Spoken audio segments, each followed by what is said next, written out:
Bismillahirrahmanirrahim. Assalamu alaikum, dear student.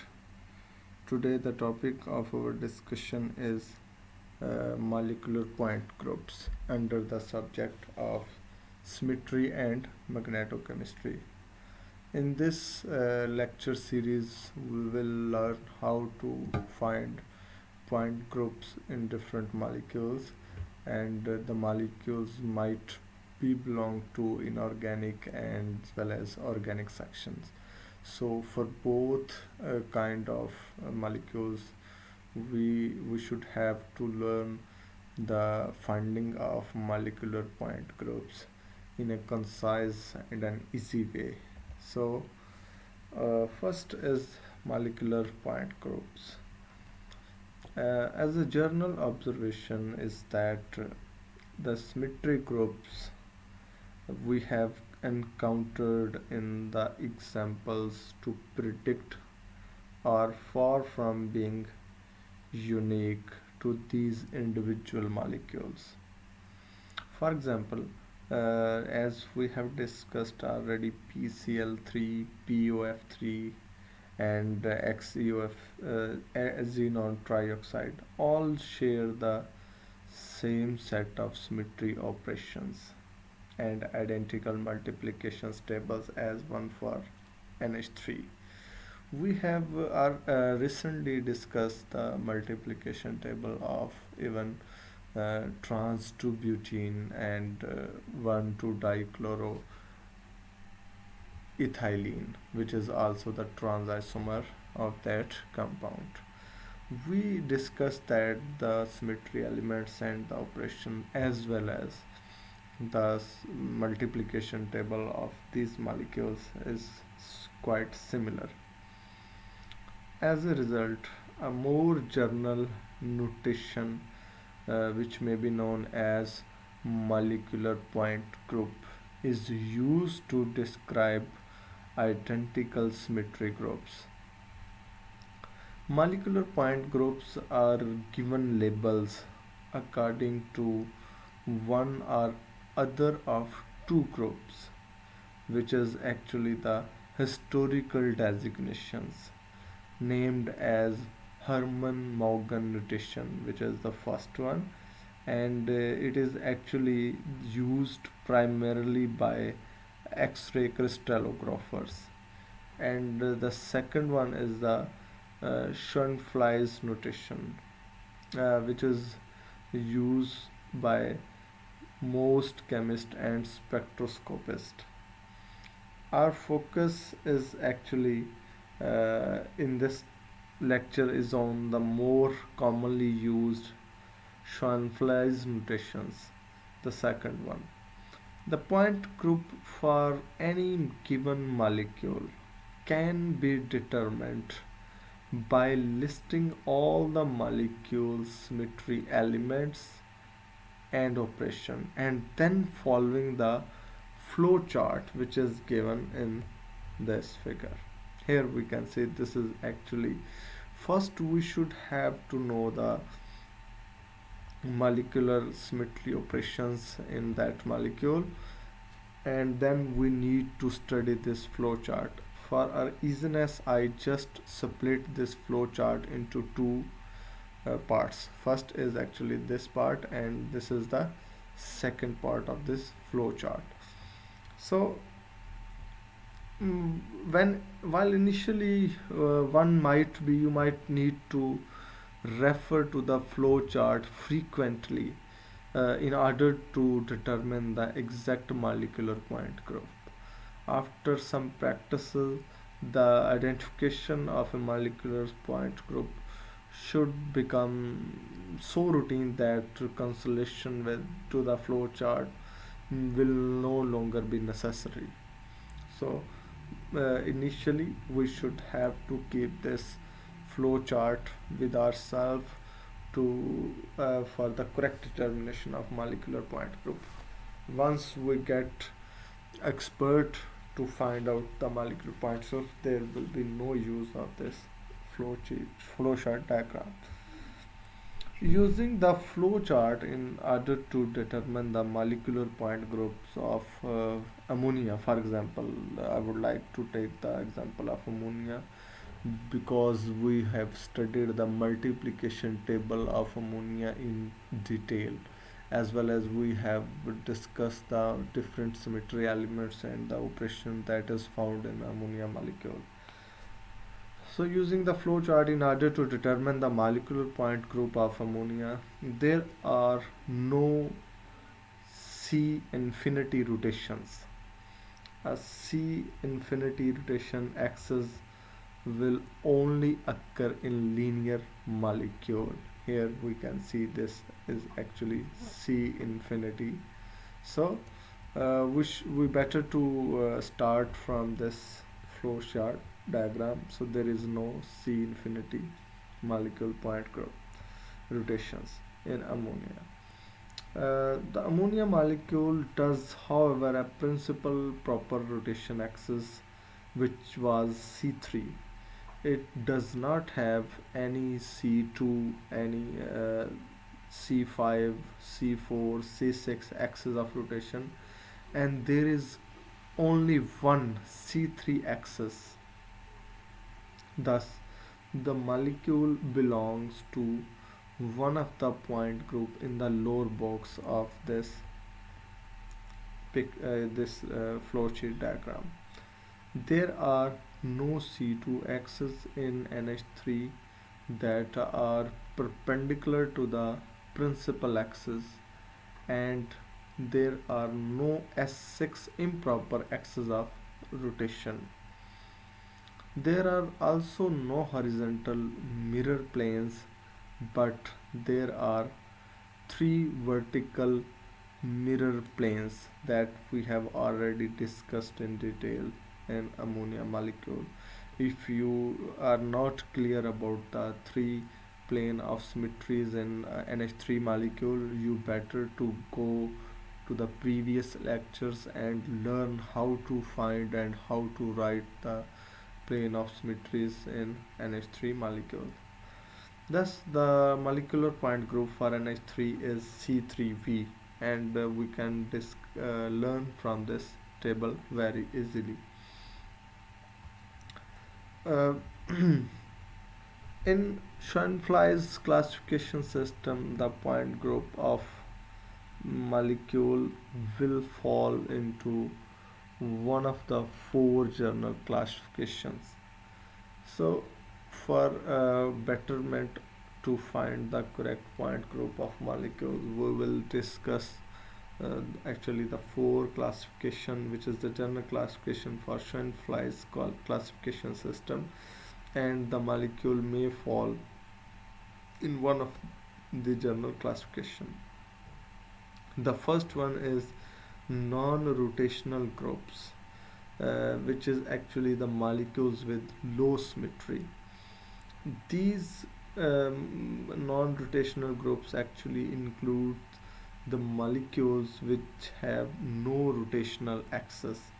No rotational axis means there would be no proper or improper axis of rotation, and it include the point group C1. C1 means no symmetry elements other than the identity, or it may include Ci. Ci means only the identity and inversion center. And there would be the third one, which is CS, only the identity and a mirror plane.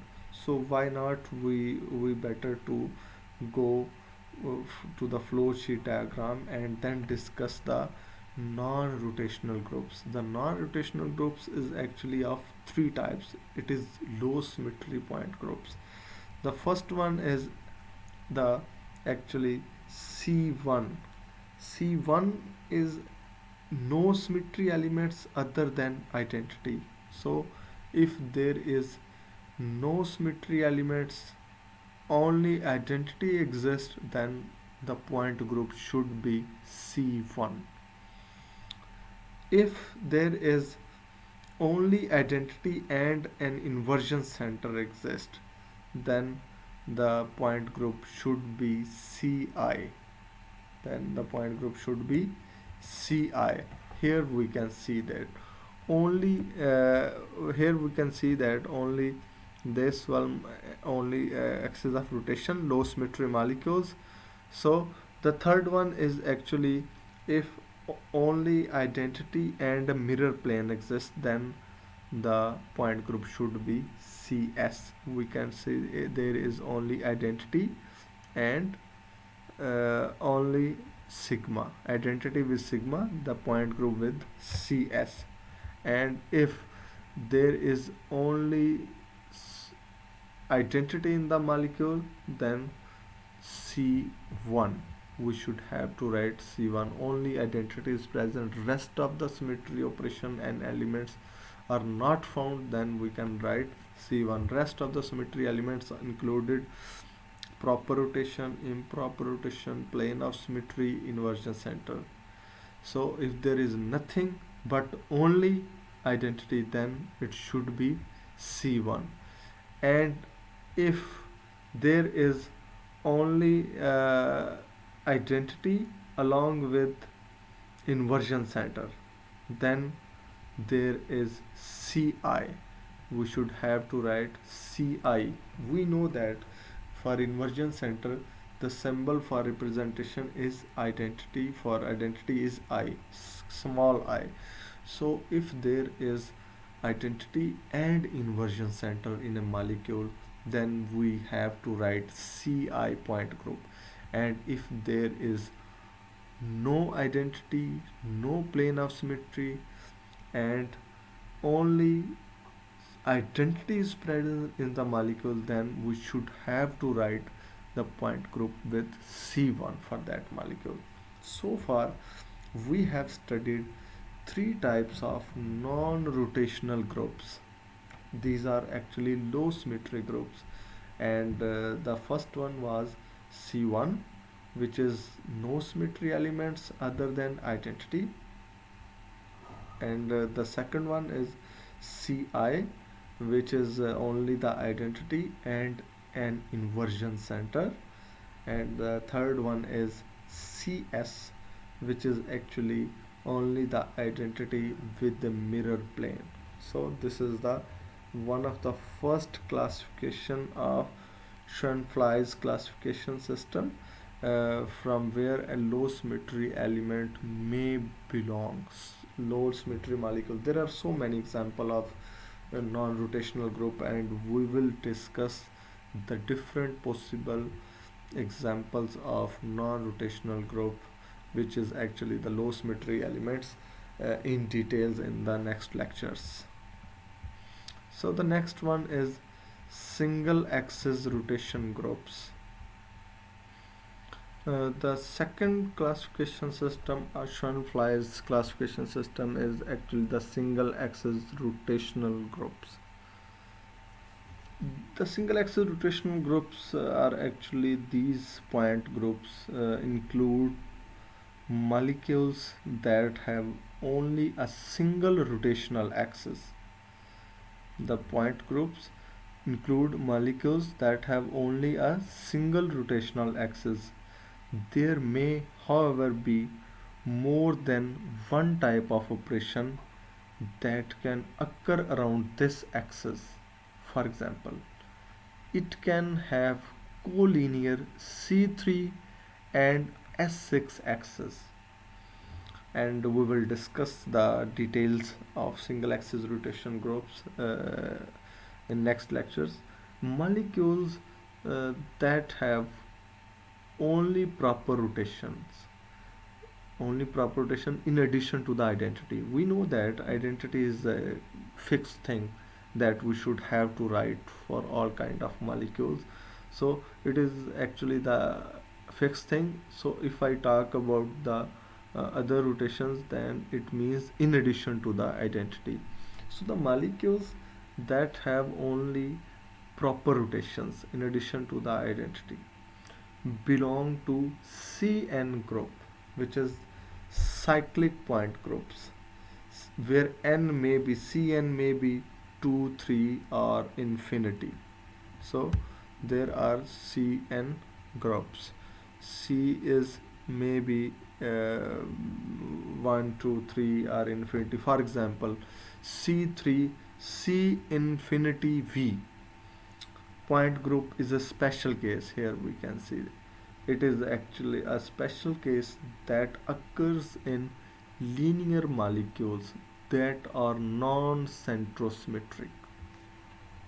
There are two terms which is used to describe the molecular notations and the structures of molecules in crystal systems.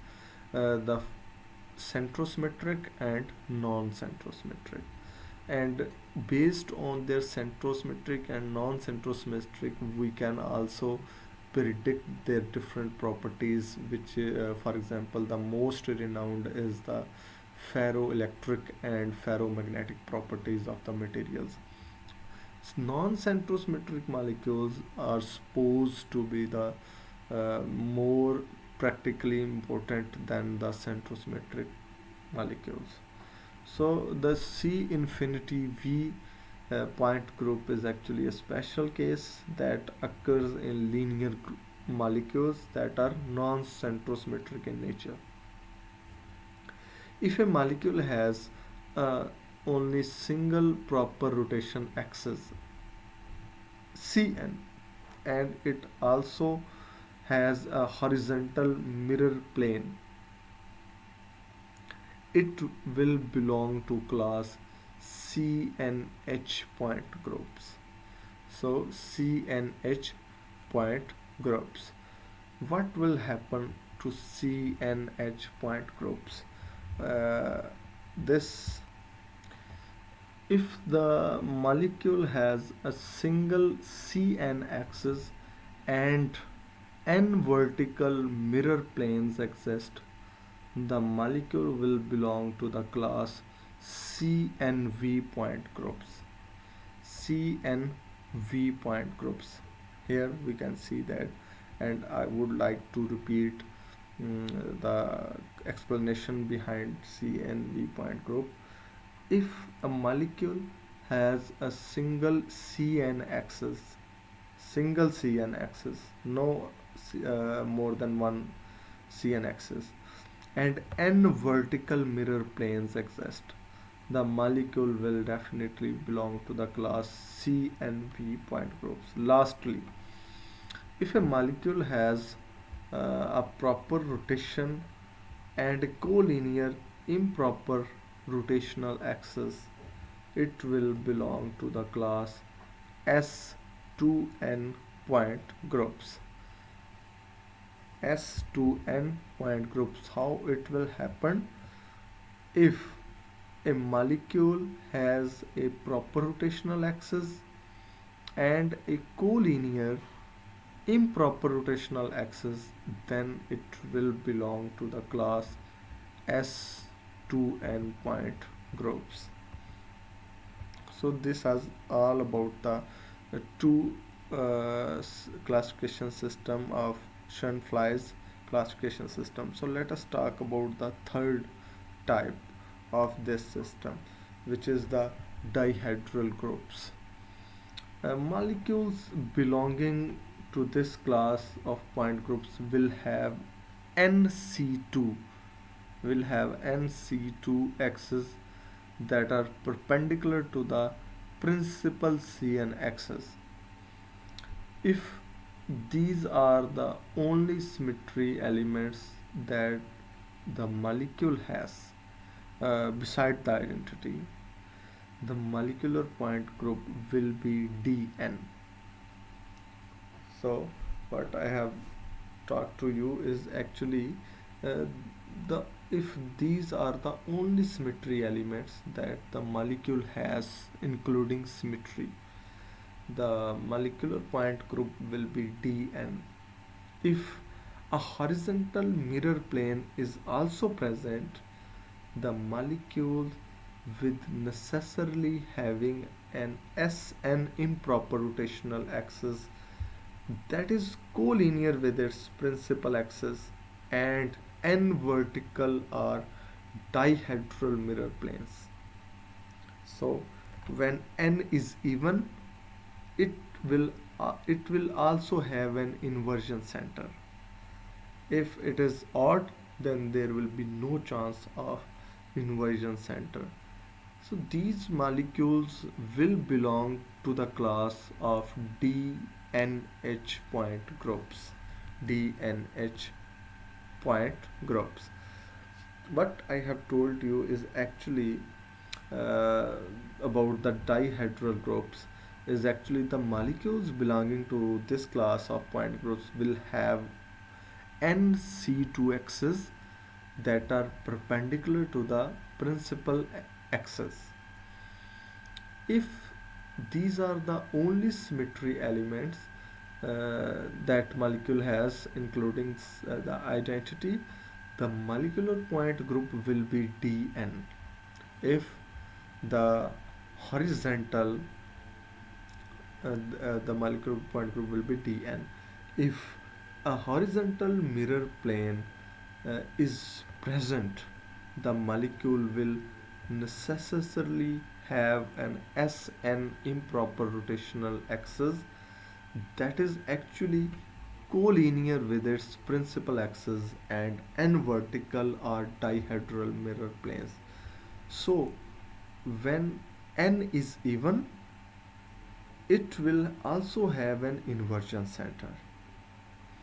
These molecules will belong to the class DNH point groups. The D infinity H point group is a special case for linear molecules. It is actually the special case for linear molecules that are also centrosymmetric in nature. If no horizontal, if no horizontal, uh, no horizontal mirror plane is present, but there are n vertical or dihedral mirror planes, the molecules will belong to D and D point group. Uh, so if no horizontal mirror plane is present, but there are n vertical or dihedral mirror planes, the molecules will definitely belong to D and D point groups. So the fourth one is of Schoenflies classification system is the actually cubic groups, which molecules with very high symmetry. These point groups have many different rotational axes and are derived from one of the five planktonic solids. So the three most common point groups are identical with the symmetry of their associated regular polyhedron. For example, uh, we are talking about this portion more precisely in cubic groups. The three most common point groups are identical with symmetry of their associated regular polyhedron. TD, if we talk about this TD, it is actually tetrahedral groups. TD tetrahedral is equal to four triangular faces. Tetrahedral means four triangular faces, while in the case of OH, OH, here we can see OH point group. OH means octahedral groups. Octahedral means six triangular faces or cubic. Cubic, six square faces. And sometime IH, which is written over here, we can see IH is icosahedral. Icosahedral groups is equal to, icosahedra is equal to 20 triangular faces or dodecahedral, which is equal to 12 pentagonal faces. The groups T and TH are actually related. T R T H. These are the groups which are actually related to the TD point groups. In fact, they are the subgroups, but they lack some of the higher symmetry features. So we should have not to be confused with the symmetry groups, including symmetry point groups including TD with other T and TH point groups, because uh, because they lack some of the higher symmetry features. The T point groups consist of only the rotational operations in TD point group. So, uh, likewise, the point groups O and I are actually the subgroup of OH. The point groups O and I are actually the subgroup of OH and IH respectively. That includes only the rotational operations. Lastly, the TH subgroup of TD includes an inversion center. So this is all about the one of the four classification of Schoenfeld system. So we will discuss more details of point groups in next lectures. Thank you very much.